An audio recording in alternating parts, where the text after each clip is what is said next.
इंद्रेश अपने YouTube channel Indresh GS classes में आप सभी का स्वागत करता हूं।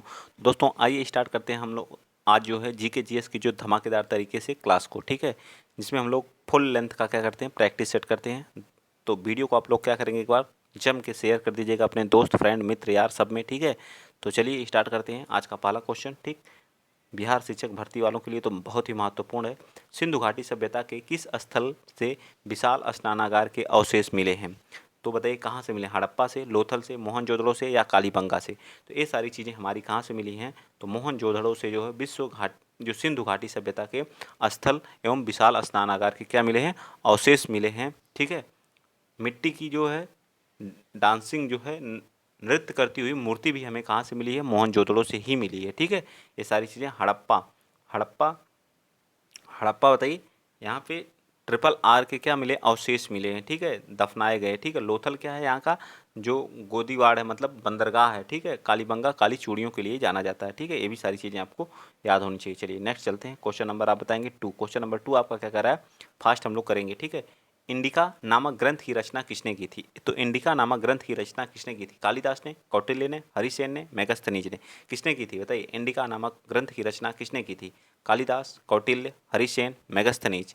तो किसने की थी? मेगस्थनीज ने की थी। कौन किया था? मेगस्थनीज ने की थी। तो डी पार्ट हमारा क्या आ जाएगा? बिल्कुल सत्य हो जाएगा, ठीक है। इस ग्रंथ में जो पाटिल जो पुत्र था हमारा, जो पटना है जो इस समय, उसके प्रशासन के बारे में क्या किया था? वर्णन किया गया था, ठीक है। कौन किया था? मेगस्थनीज ने, ठीक है, इंडिका नामक पुस्तक में। 3 बताइए, भारत और 10 राजाओं के बीच 10 राज युद्ध किस नदी के तट पे हुआ था? बिपाशा पे, सतुद्री पे, परशुड़ी पे या चेनाब पे? किस नदी पे हुआ था?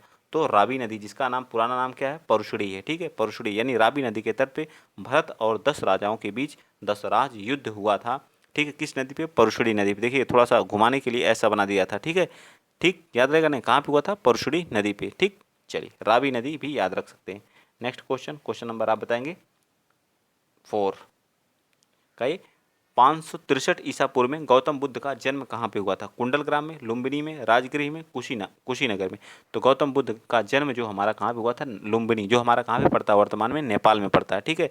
साक के क्षत्रिय कुल में इनका क्या हुआ था? जन्म हुआ था। किसमें? साक के क्षत्रिय कुल में इनका क्या हुआ था? जन्म हुआ था, ठीक है। और कुशीनगर में इनको क्या हुआ था? निर्वाण की प्राप्ति हुई थी, ठीक है। और पहला उपदेश इन्होंने कहाँ पे दिया था? सारनाथ में इन्होंने अपना पहला उपदेश दिया था, ठीक है। सबसे ज़्यादा उपदेश इन्होंने कहाँ पे दिया था? तो श्रावस्ती में दिया था, ठीक। कहाँ पे दिया था? श्रावस्ती में, ठीक। चलिए नेक्स्ट चलते हैं। क्वेश्चन नंबर 5 बताएंगे आप लोग।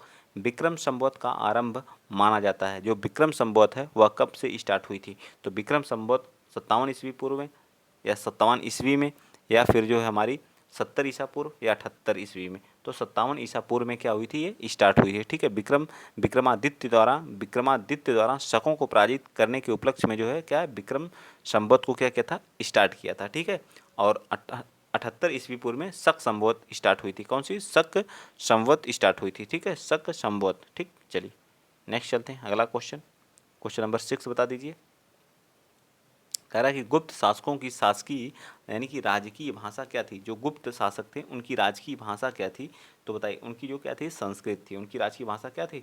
संस्कृत थी, याद रखिएगा। क्वेश्चन नंबर 7, एलोरा के प्रसिद्ध शिव मंदिर का निर्माण किस शासक ने करवाया था? एलोरा का जो प्रसिद्ध शिव जी का मंदिर था उसको किन शासकों द्वारा कराया गया था? कृष्ण प्रथम, दंती दुर्ग, अमोघ वर्ष या कृष्ण द्वितीय? बताइए। तो कृष्ण प्रथम द्वारा क्या किया गया था? कराया गया था, ठीक है। राष्ट्रकूटों द्वारा क्या किया गया था? इसका निर्माण कराया गया था। एलोरा का प्रसिद्ध शिव मंदिर मतलब कैलाश मंदिर, ठीक है, किसके द्वारा? कृष्ण प्रथम के द्वारा। नेक्स्ट क्वेश्चन, क्वेश्चन नंबर आप 8 बता दीजिए। महमूद गजनवी ने भारत पर कितनी बार आक्रमण किया था? जो महमूद गजनवी था वह भारत पर कितनी बार आक्रमण किया था? बताइए। इसका जो महमूद गजनवी का जो शासन था 1009 से 1027 तक था, ठीक है, 27 था। इतने इसके बीच में इसने जो है 27 बार क्या किया था? आक्रमण किया था। कितनी बार? सॉरी 27 बार कि 17 बार? सॉरी 17 बार किया था, ठीक है, 17 बार, 17 बार किया था, ठीक है, 17 बार किया था, ठीक। नेक्स्ट चलते हैं। क्वेश्चन नंबर 9 बताएंगे आप लोग। 9 क्या करा है? दिल्ली सल्तनत का वास्तविक संस्थापक किसे माना जाता है? तो दिल्ली सल्तनत का वास्तविक संस्थापक जो है किसे माना जाता है? तो इल्तुतमिश को माना जाता है। वास्तविक संस्थापक किसे माना जाता है? इल्तुतमिश को माना जाता है, ठीक है। 1210 से कब तक रहा था? 1236 तक इसने क्या किया था? शासन किया था, ठीक है। इसके बाद कौन आता है? 1236 से आ जाती है रजिया सुल्तान आ जाती है, ठीक है। 1240 तक कौन रहती है? रजिया सुल्तान रहती है, जो इसकी क्या रहती है? बेटी रहती है, ठीक है। पहली मुस्लिम शासिका दिल्ली सल्तनत की कौन थी? तो रजिया सुल्तान थी, ठीक है। ये भी याद रखने वाली चीज़ है। लेकिन दिल्ली सल्तनत की जो है स्थापना किसने की थी? तो कुतुबुद्दीन ऐबक ने की थी, लेकिन इसे वास्तविक संस्थापक नहीं माना जाता है, क्योंकि इसने अपनी राजधानी कहाँ? लाहौर में रखा था, ठीक है। चलिए आ जाइए, नेक्स्ट चलते हैं। क्वेश्चन नंबर 10 बता दीजिए। कह रहा है कि किस राजवंश ने दिल्ली सल्तनत में सबसे कम समय तक शासन किया था?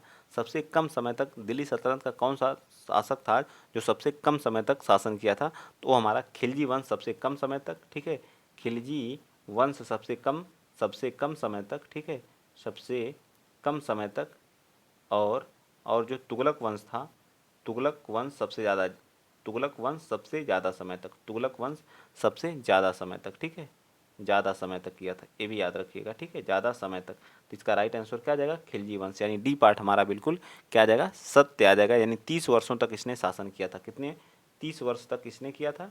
और ये जो है कितने वर्ष तक किया था? 94 वर्ष तक किया था, ठीक है, 94 वर्ष तक, ये भी याद रख लीजिएगा। चलिए नेक्स्ट चलते हैं, अगला क्वेश्चन। क्वेश्चन आप 11th बता दीजिए। अकबर के समय जो है, अकबर के समय संपूर्ण साम्राज्य कितने सूबों में विभक्त था? तो अकबर के समय जो संपूर्ण साम्राज्य था वह 15 सूबों में क्या था? विभक्त था, ठीक है। अकबर जो है किस वंश का था ये बता दीजिए? तो मुगल वंश का था, ठीक है, मुगल वंश का था, ठीक है, मुगल वंश का था, ठीक। चलिए आगे बताएंगे, नेक्स्ट क्वेश्चन। क्वेश्चन आप 12th बताइए। सुमेलित कौन सा सुमेलित नहीं है? ठीक है, बताइए। इसने अपनी फैक्ट्री कहाँ कहाँ पर स्थापित किया था? ठीक, बताइए। 12 का तो कह रहा है पुर्तगाल कोचीन में, बिल्कुल पुर्तगाली जो थे कहाँ पे? अपनी कोचीन में स्थापित किए थे, ठीक है। और डेनिस कहाँ पे थे? डेनिस, डेनिस कहाँ पे स्थापित किए थे बताइए? तो डेनिस कहाँ पे? तो त्रैकोर में, ठीक है। और डच कहाँ? मसूलीपट्टनम में। और फ्रांसीसी जो थे वो कहाँ पे किए थे? कहाँ पे किए थे? कालीकट में किए थे। तो कालीकट पे ये लोग नहीं किए थे, ठीक है। ये कहाँ पे किए थे बताइए? तो ये अपनी सूरत में किए थे। कहाँ पे किए थे? ये अपनी, ये सही है लेकिन ये हमारा गलत है। ये कहाँ पे किए थे? सूरत में किए थे, ठीक है, सूरत में किए थे, ठीक। तो राइट आंसर हमारा क्या आ जाएगा? डी आ जाएगा, ठीक है, डी हमारा इसका, क्योंकि हमसे पूछा है नहीं सुमेलित है, ठीक। ये भी याद रखा करिए, नहीं सुमेलित है। क्वेश्चन में बहुत ध्यान से देखा करिए इन क्वेश्चनों को, ठीक है, क्या कह रहा है, ठीक। चलिए क्वेश्चन नंबर 13 बताइए। भारत आने वाला प्रथम अंग्रेज कौन था? बताइए, भारत में प्रथम अंग्रेज कौन था जो आया था? जॉन मिंडेल हॉल था। कौन था? जॉन मिंडेल हॉल था, ठीक है, जॉन मिंडेल हॉल था। कौन था? जॉन मिंडेल हॉल, ठीक है। किसके समय आया था? जहांदार के समय आया था। किसके समय आया था? जहांदार के, एक मिनट, हाँ, जॉन मिंडेल हॉल था, ठीक है। और एक आया कब था? तो 1597 ईस्वी में आया था। किसके समय आया था? अकबर के समय आया था, ठीक है। जॉन मिंडेल हॉल भारत में प्रथम अंग्रेज आने वाला था, ठीक है। नेक्स्ट क्वेश्चन, क्वेश्चन नंबर 14 बताएंगे कि किस उत्तरकालीन मुगल शासक को लंपट मूर्ख कहा जाता था? तो जहांदार को क्या कहा जाता था? लंपट मूर्ख कहा जाता था, ठीक है। लंपट मूर्ख किसे कहा जाता था? जहांदार को कहा जाता था, ठीक है। मुअज्जम को क्या कहा जाता है? बेखबर कहा जाता था। इसको क्या कहा जाता था? बेखबर, ठीक है, किसी चीज़ से मतलब नहीं है, पूरा बेखबर रहता था, ठीक है। लंपट मूर्ख जहांदार को। मोहम्मद शाह को क्या कहा जाता था? मोहम्मद शाह को रंगीला कहा जाता था। फर्रुखसियर के घृणित कायर कहा जाता। फर्रुखसियर को क्या कहा जाता था? घृणित कायर कहा जाता था, ठीक है। चलिए नेक्स्ट क्वेश्चन, क्वेश्चन नंबर 15 बता दीजिए। 15 और 16, बंगाल का अंतिम नवाब कौन था? जो बंगाल का जो है अंतिम नवाब, बंगाल का पूछा है। 15 का बताइए। बंगाल का अंतिम नवाब मुबारक उद्दौला था, ठीक है। मुबारक उद्दौला जो है बंगाल का अंतिम नवाब था। क्वेश्चन नंबर 16 बताइए। फर्स्टर्ड वार्ड ऑफ इंडियन इंडिपेंडेंस नामक पुस्तक किसके द्वारा लिखी गई थी? एस.एन. सेन के द्वारा, बी.डी. सावरकर के द्वारा, आर.सी. मजूमदार के द्वारा, या फिर जो है first war of India independence जो है बी.डी. सावरकर के द्वारा की गई थी। इनने मित्र मेला नाम का सभा भी चलाया था, ठीक है। चलिए आ जाइए, नेक्स्ट चलते हैं। क्वेश्चन नंबर 17 बता दीजिए। वेद समाज की स्थापना किसने की थी? तो वेद समाज की स्थापना किसने की थी? वेद समाज की एम.जी. रनाडे, देवेंद्र टैगोर, श्री राम वाजपेयी, श्री धरलू नायडू। कौन थे? श्री धरलू नायडू। तो कौन से? श्री धरलू नायडू। वेद समाज से कौन थे? तो श्री धरलू नायडू थे, ठीक है। वेद समाज से कौन रिलेटेड थे? 1864 में मद्रास में वेद समाज की स्थापना धरलू नायडू द्वारा, श्री धरलू नायडू द्वारा, ठीक है। कहाँ पे? मद्रास में, ये भी याद रखिएगा, ठीक। चलिए आगे बताइए।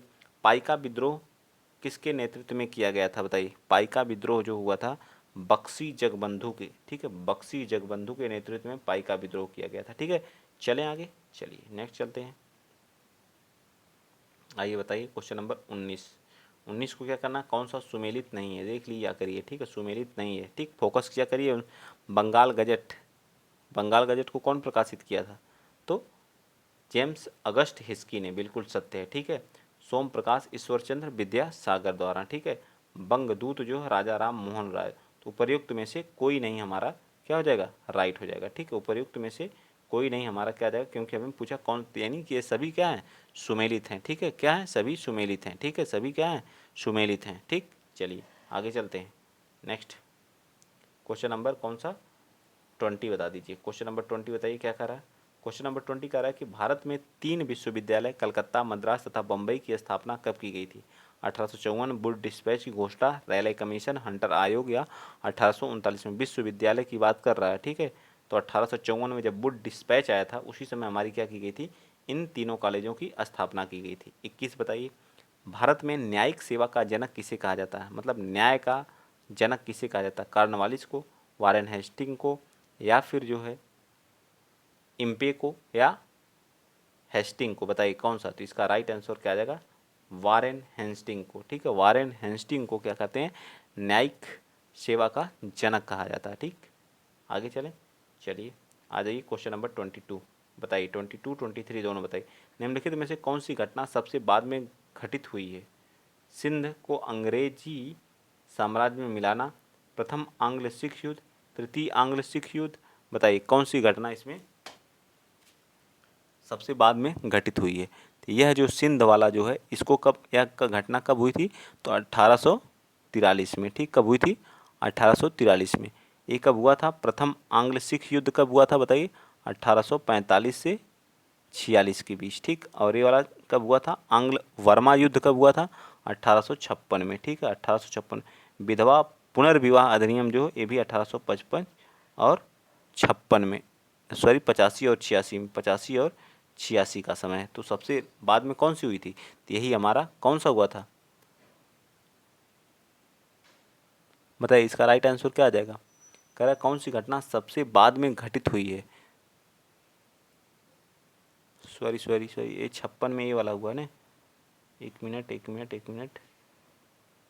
ये हमारा विधवा पुनर्अधिनियम जो 1856 में आया था। ठीक है, और तृतीय आंग्ल जो है ये 1885-86 में हुआ था। ठीक है, और ये वाला कब हुआ था, 1845 में हुआ था। ठीक, और ये 1843 में। तो सबसे बाद वाला कौन हुआ, तो 1885, यानी सी पार्ट हमारा क्या होगा, बिल्कुल सत्य हो जाएगा। नेक्स्ट क्वेश्चन नंबर 23 बताएंगे आप लोग। कह रहा है पूना सार्वजनिक सभा के संस्थापक कौन थे। जो पूना सार्वजनिक सभा थी इसके संस्थापक कौन थे, ये पूछा है। तो कौन थे, MG रनाडे, HH लुनकर और GB जोशी, यानी सभी थे। ठीक है, तीनों थे। ठीक, क्वेश्चन नंबर आ जाइए 24। भारतीय राष्ट्रीय कांग्रेस के, जो भारतीय राष्ट्रीय कांग्रेस है, भारतीय राष्ट्रीय कांग्रेस के प्रथम अंग्रेज अध्यक्ष कौन थे, जॉर्ज यूले थे। कहाँ पे थे, इलाहाबाद में। ठीक है, इलाहाबाद का अधिवेशन था। ठीक, वहीं पे क्या थे, अध्यक्ष थे। ठीक, याद रखेंगे।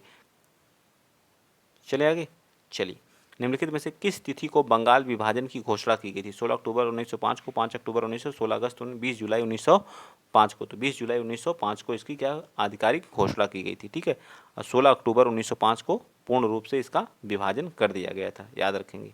नेक्स्ट क्वेश्चन नंबर 26 और 27 कह रहा है कि लंदन में कर्जन वायली की हत्या किसने की थी। लंदन में कर्जन वायली की हत्या किसने की थी, तो मदन लाल ढिंगरा ने। ठीक है, मदन लाल ढिंगरा ने, वायली थे, याद रखिएगा। आप लोग इन दोनों में कंफ्यूज मत होइएगा। मदन कर्जन वायली की हत्या मदन लाल ढिंगरा ने की थी। उधम सिंह ने, जो वायसराय था, जो जलियांवाला बाग हत्याकांड हुआ था, डायर को मारा था। ठीक है, जाकर के, तो याद रखेंगे। ठीक है, असहयोग आंदोलन का प्रस्ताव किसके द्वारा प्रस्तुत किया गया था। असहयोग आंदोलन का प्रस्ताव कौन प्रस्तुत किया था, बताइए। क्वेश्चन नंबर 27, तो CR दास ने। कौन प्रस्तुत किया था, तो CR दास ने। असहयोग आंदोलन का प्रस्ताव किसने प्रस्तुत किया था, तो CR दास। Next question number 28, Gandhi ji को दांडी मार्च की तुलना नेपोलियन के पेरिस मार्च एवं मुसोलिनी की रोम मार्च से किसने की थी। तो हमारे कौन थे, सुभाष चंद्र बोस जी। कौन किए थे, सुभाष चंद्र बोस जी। ठीक, नेक्स्ट क्वेश्चन, क्वेश्चन नंबर 29, 1937 के चुनाव में कांग्रेस द्वारा बहुमत प्राप्त प्रांतों की संख्या कितनी थी? 8, 5, 6, 10। तो कितनी थी? 5 में क्या किया था? पूर्ण रूप से बहुमत प्राप्त किया था कांग्रेस ने। ठीक है, क्वेश्चन नंबर 30 बताएंगे आप लोग। समाचार पत्र का मुक्तिदाता किसे कहा जाता है? समाचार पत्र का मुक्तिदाता किसे कहा जाता है? मेटकॉफ को कहा जाता है। 1935-36 के समय इसने क्या किया था? प्रतिबंध को हटा दिया था। ठीक, क्वेश्चन नंबर 31, भारत छोड़ो आंदोलन 1942 के दौरान किसने भूमिगत रेडियो का संचालन किया था? उषा मेहता, राम मनोहर लोहिया, अरोड़ा आसफ अली या उपरोक्त में से सभी? तो सभी ने क्या किया था? भूमिगत क्या किया था? रेडियो के लिए क्या थे? भूमिगत रेडियो का संचालन उषा मेहता, क्योंकि इसमें जो बड़े हमारे नेता थे उनको गिरफ्तार कर लिया गया था, तो जो छोटे नेता थे इनके द्वारा जो भूमिगत रेडियो का क्या किया गया था? संचालन किया गया था। ठीक है, क्वेश्चन नंबर 32, इरविन समझौता कब हुआ था? गांधी इरविन समझौता कब हुआ था? तो सेकंड गोलमेज सम्मेलन के समय हुआ था, यानी कि 1931 में। 1930 में हमारा क्या हुआ था? फर्स्ट गोलमेज सम्मेलन हुआ था। सेकंड वाला जो है हमारा 1931 में हुआ था। 32 में हमारा थर्ड गोलमेज, 3 गोलमेज सम्मेलन हुए थे। ठीक है, क्वेश्चन नंबर 33 बताइएगा। तो इसका राइट आंसर क्या जाएगा? बी पार्ट हमारा बिल्कुल सत्य आ जाएगा। ठीक, 5 मार्च 1931 को हुआ था। ठीक है, समझौता।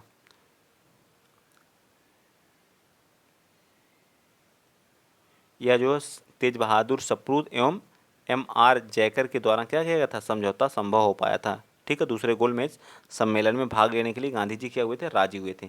निम्न में से किस ग्रह के दिन का मान एक अक्ष पर झुकाव पृथ्वी के समान है? तो मंगल का। किसका है? मंगल का। ठीक, नेक्स्ट आ जाइए, क्वेश्चन नंबर 34, उष्णकटिबंधीय मरुस्थलीय क्षेत्रों में उगने वाली वनस्पति को किस नाम से जाना जाता है? जो उष्णकटिबंधीय क्षेत्र में उगती हैं उनको क्या जाता है? जेरोफाइटा कहते हैं। ठीक है, मरुस्थल में जो उगते हैं। वर्मी कल्चर किससे है? ये तो सबको पता है, केंचुआ से। रेशम कीट सेरी कल्चर से। मत्स्य पालन पीसी कल्चर से है। ठीक, ये तो रटा होना चाहिए। टिहरी बांध परियोजना किस नदी पर है? बताइए। टिहरी बांध परियोजना अलकनंदा एवं भागीरथी पर है। भागीरथी एवं भिलांगना पे, भिलांगना एवं अलकनंदा पे, किस पे? तो भागीरथी एवं भिलांगना पे है। ठीक है, भागीरथी एवं भिलांगना पे, बी पार्ट बिल्कुल सत्य। चलिए 37, भारत का न्यूनतम जनसंख्या वाला राज्य कौन सा? सबसे जहाँ न्यूनतम जनसंख्या है तो हमारा सिक्किम है। जनसंख्या कहाँ पे सबसे कम है? सिक्किम में है। क्षेत्रफल में सबसे छोटा कौन है? तो क्षेत्रफल में सबसे छोटा हमारा कौन है? गोवा है क्षेत्रफल में। ठीक है, क्षेत्रफल में सबसे बड़ा कौन है? राजस्थान है। जनसंख्या में सबसे ज़्यादा कहाँ है? यूपी में। ठीक, चलिए क्वेश्चन नंबर 38 बताएंगे। बताइए, निम्नलिखित में से कौन सा सही सुमेलित नहीं है? वन अनुसंधान केंद्र कहाँ? देहरादून है। बताइए कौन सुमेलित है? ये पूछा है। शुष्क वन अनुसंधान जोधपुर में है, ये भी सही, ये भी सही। हिमालय वन अनुसंधान शिमला में, अर्थात डी पार्ट हमारा क्या आ जाएगा? बिल्कुल सही, ये भी सही है। ठीक है, तो डी पार्ट क्या होगा? बिल्कुल सत्य हो जाएगा। ठीक, घरेलू हिंसा से महिलाओं को संरक्षण अधिनियम कब पारित हुआ था? तो बताइए 2002, 2005, 2009, 2012। तो ये 2005 का है। ठीक है, घरेलू हिंसा से जो महिलाओं का आरक्षण अधिनियम प्राप्त हुआ था वो 2005 का है। विश्व के पहले नैनो यूरिया संयंत्र किस राज्य में स्थापित किए जा रहे हैं? तो नैनो यूरिया संयंत्र जो है सबसे पहले गुजरात में स्थापित किए जा रहे हैं। ठीक है, कहाँ पे? गुजरात में स्थापित किए जा रहे हैं। ठीक है, BBC Indian sport women's of the year 2022 का पुरस्कार किसने जीता? पीवी सिंधु, मीराबाई चानू, निकहत जरीन। तो कौन जीता है? तो ये जीती हैं मीराबाई चानू। ठीक, कौन जीती हैं? मीराबाई चानू। ठीक, तो ये हमारे थे आज के क्या थे? सारे क्वेश्चन थे, लगभग 41 क्वेश्चन। आप बताएंगे आपके इसमें कितने सही हुए। ठीक, इसी तरह की वीडियो अगर आपको अच्छी लग रही है, आप बताएंगे कि फास्ट है या डिटेल से बताना है, तो वो भी बताइए। मैं डिटेल से बताता तो आप लोगों को दिक्कत होती थी। आप लोगों को बस क्वेश्चन है टिक करना। चलिए टिक कर लीजिए, जो क्या क्या दिक्कत है। फिर भी मुझे रहा नहीं जाता, फिर भी उसी में बोल देता हूँ। ठीक, लिखता नहीं हूँ, अब बोल देता हूँ। ठीक, तो आज के लिए इतना ही। वीडियो अगर अच्छा लगा तो लाइक करिएगा, शेयर करिएगा, चैनल को सब्सक्राइब कर लीजिएगा। जय हिंद, जय भारत।